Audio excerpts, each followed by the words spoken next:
Har du som mere end halvdelen af unge tænkt, min stemme har ingen værdi? At politik var noget for mennesker i jakkesæt, med ord jeg ikke forstår og beslutninger jeg ikke kan ændre.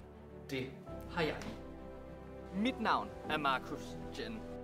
Jeg er opvokset her i Furesø. En klimaildsjæl, der brænder for det grønne. Jeg fik mit allerførste job på Værløs Bymidt. Er tidligere elev her på Sundhedshøjskolen. At gå ind i politik, det var aldrig nogensinde en del af planen. For da jeg begyndte at engagere mig, havde jeg ikke det rigtige tøj, så jeg ikke de rigtige ting, og jeg kendte ikke de rigtige mennesker.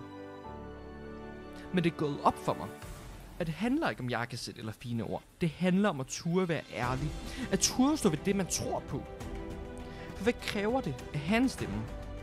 Det kræver, at du har mod til at bruge din stemme. Nogen vil måske sige, at en stemme ikke kan ændre noget. Men hvad de ikke vil fortælle dig er, ingenting kan ændres uden en stemme. Forandring starter aldrig i toppen. Forandring starter, når du har mod til at handle. For mig er det derfor dybt personligt, når jeg kæmper for liv i vores byer, lokal medbestemmelse på vores folkeskoler, nok voksne i vores daginstitutioner, fart på den grønne omstilling og ansvar om økonomien, så vores børn ikke bliver endnu fattigere. Vi kan gøre det nu. Det kræver ikke 100 år at skabe forandring. Det kræver politisk mod. Spørgsmålet er derfor ikke, om du har en stemme. Spørgsmålet er, om du vil bruge den.